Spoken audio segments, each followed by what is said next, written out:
बिस्मिल्लाहिर्रहमानिर्रहीम। Simple past tense में discuss करूंगा इस लेक्चर में। इसका स्ट्रक्चर है सब्जेक्ट, उसके बाद second form of the verb. ये एग्जांपल देखिए, he went to Peshawar yesterday, subject उसके बाद सेकंड फॉर्म। अगर नेगेटिव बनाना हो तो नेगेटिव में हम डिड स्टार्ट में लगाएंगे, उसके बाद फिर हम सब्जेक्ट, उसके बाद फर्स्ट फॉर्म। अगर डिड लगाए तो फिर सेकंड फॉर्म नहीं लगाएंगे।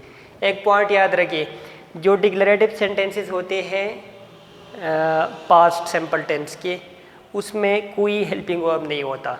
लेकिन जब हमने इसका नेगेटिव बनाना हो तो फिर हम डिड यूज़ करते हैं और फिर जो मेन वर्ब है उसकी फर्स्ट फॉर्म यूज़ करते हैं। इसी तरह अगर इंटरोगेटिव बनाना है तो हम डिड यूज़ करते हैं, डिड और नॉट, और फिर वर्ब की first form base form use करते हैं।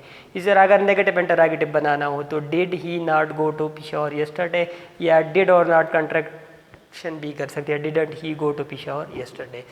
पॉइंट याद रखिए, अगर adverb of past time mention हो तो हम पास्ट सिंपल टेंस यूज़ करेंगे। अब अगर ये सेंटेंस इस तरह हो, he has gone to Peshawar, ये तो करेक्ट होगा। लेकिन अगर इस तरह हो, he has gone to Peshawar yesterday,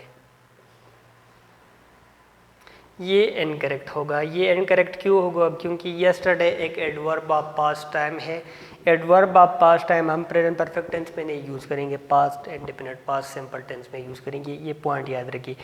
जब भी adverb of past time sentence में आया हो उसके लिए हम प्रेजेंट सिंपल टेंस यूज़ करेंगे। प्रेजेंट सिंपल नहीं, सिंपल पास्ट टेंस यूज़ करेंगे, प्रेजेंट परफेक्ट टेंस नहीं।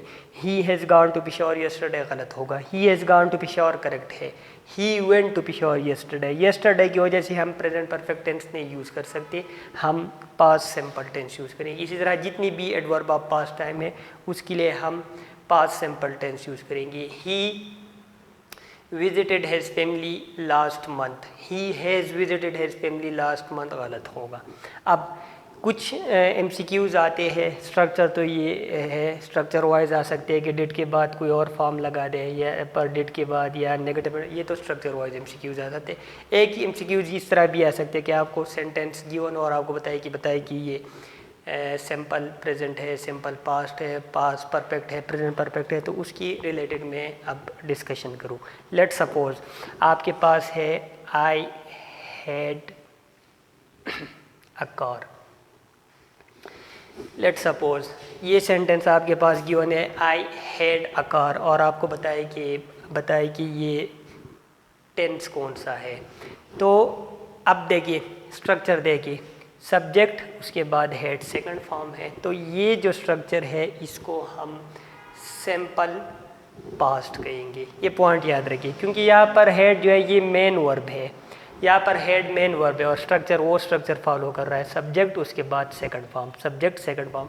तो ये सिंपल पास्ट है, ये पॉइंट याद रखिए, ये सिंपल पास्ट है। अब लेट सपोज इस तरह हो, I have a car, subject उसके बाद first form of the verb, base form of the verb. और base form of the verb मैं बता चुका हूँ कि जब वो फॉर्म जो ना ING फॉर्म हो, न ED फॉर्म हो, न S वाली फॉर्म हो, न ES वाली फॉर्म हो, न टू वाली फॉर्म हो, वो सारे फॉर्म इससे बनती है। हैविंग ING फॉर्म इससे बनती है, हेड सेकंड फॉर्म इससे बनती है, हैविंग टू हैव टू वाली फॉर्म इससे बनती है। उस फॉर्म को हम बेस फॉर्म कहेंगे। अब ये जो स्ट्रक्चर है ये present simple tense structure follow कर रहा है, सब्जेक्ट उसके बाद base form, first form of the verb. तो इसलिए ये जो है इसको हम प्रेजेंट सिंपल कहेंगे। अब अगर ऐसा हो, I have had a car, I have had a car. अब देखिए, अब ये कौन सा स्ट्रक्चर फॉलो कर रहा है? हैव यहाँ पर हेल्पिंग वर्ब है, यहाँ पर ये मेन वर्ब नहीं है, इसके बाद ये हैड जो है ये मेन वर्ब है। अब ये हैव है हेल्पिंग वर्ब, और हैज़ हैव हैड के बाद हमेशा हम पास्ट परफेक्ट फॉर्म लगा सकते हैं। तो हैड यहाँ पर पास्ट परफेक्ट फॉर्म है। तो ये अब देखिए, अब ये कौन सा स्ट्रक्चर फॉलो कर रहा है? ये स्ट्रक्चर फॉलो कर रहा है हेल्पिंग वर्ब हैज़ या हैव, और उसके बाद head main verb third form. तो जब ये स्ट्रक्चर हो तो उसको हम प्रेजेंट परफेक्ट कहेंगे, प्रेजेंट परफेक्ट। इसका एक और एग्जांपल भी देखिए, let suppose she has had a car, she has had a car. अब ये सब्जेक्ट हो गया, सब्जेक्ट के बाद ये हेल्पिंग वर्ब हो गया, ये मेन वर्ब हुआ, तो subject helping verb has have had, यहाँ पर हैज़ क्योंकि शी है, और उसके बाद third form of the verb. इस स्ट्रक्चर को हम कहते हैं प्रेजेंट परफेक्ट। तो ये प्रेजेंट परफेक्ट है। अब इसमें मिस्टेक किस तरह, मिस्टेक इस तरह आ सकती है कि इस हैज़ के बाद, इस हैज़ के बाद आप दोबारा हैज़ नहीं लगा सकते, शी हैज़ नहीं लगा सकते, शी हैज़ अ कार, ये गलत होगा। शी हैज़ अ कार गलत क्यों होगा? क्योंकि हैज़ हैड के बाद हम हमेशा थर्ड फॉर्म लगा सकते हैं, हैज़ तो थर्ड फॉर्म नहीं है, हैज़ तो फर्स्ट फॉर्म है। इसी तरह आई हैव अ कार, ये गलत होगा। गलत क्यों होगा? क्योंकि हैव यहाँ पर हेल्पिंग वर्ब है, हैज़ हैड के बाद हम थर्ड फॉर्म लगा सकते हैं और हैव तो थर्ड फॉर्म नहीं है, इसलिए ये भी इनकरेक्ट होगा। या they had have a car, let's suppose they have a car, ये हैड जो है ये तो यहाँ पर हेल्पिंग वर्ब हो गया। अब इसके बाद हमें थर्ड फॉर्म चाहिए, हैव तो बेस फॉर्म है क्योंकि इससे और फॉर्म बन है, हैविंग टू हैव, तो ये इसके बाद नहीं आ सकता। अलबत्ता इस तरह हो सकता है, they had a car, I had a car, she had a car, she has, जो मैं मज़ीद भी डिस्कस करूँगा पास्ट परफेक्ट टेंस में। तो ये मिस्टेक्स याद रखिए कि हैज़ के बाद यहाँ पर आप जब मेन वर्ब लगाएंगे तो वो आप थर्ड फॉर्म लगाएंगे, और हैज़ थर्ड फॉर्म नहीं है।